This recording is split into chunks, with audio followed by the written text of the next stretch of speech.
Good evening. The Wichita City Council approved more than $100,000 to provide medical testing for people living near 29th and Grove, an area with contaminated groundwater. And those neighbors have spent years looking for answers and an easier way to see if they may have been affected by the decades-long contamination. KAKE's Nick Nelson has the very latest tonight on what local officials are doing to address the problem as part of our continuing coverage. Nick.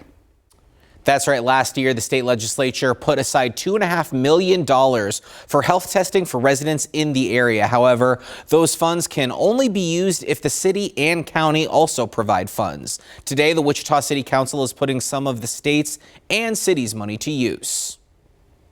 Motion passes 7-0. The Wichita City Council unanimously approved allocating $125,000 from the sale of the Hyatt Hotel for medical testing for those possibly affected by groundwater contamination near 29th and Grove. This comes after the state put up $2.5 million last year, but that can only be used if the city and Sedgwick County match the funds. We are planning for the remainder of the time available, which is until June 30th of this year, is to work on philanthropic ways to get the other $750,000. We've been working with the Kansas Health Foundation for quite some time around that. We believe their expertise will not only help us find those funds, but maybe even receive a contribution. Some community members are still upset with how slow officials have been to address the contamination. We've been fighting this for 2 years or so.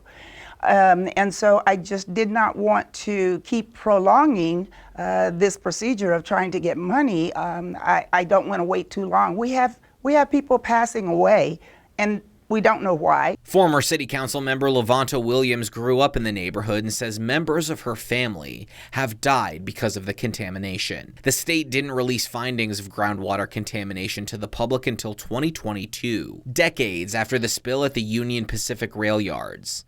And it told people living in the neighborhood the contamination is connected to cancer. If I were sitting at the table, then I would probably ask, what is the time frame? What can I look at? Is there anything that can be done sooner rather than later? City Council member Brandon Johnson says the city will continue to work with its partners to raise money to match the state's funds.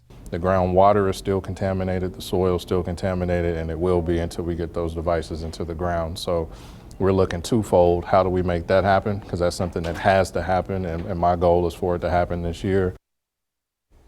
The Sedgwick County Commission is also voting to approve funds for testing at their meeting tomorrow. Nick Nelson, KAKE News on your side.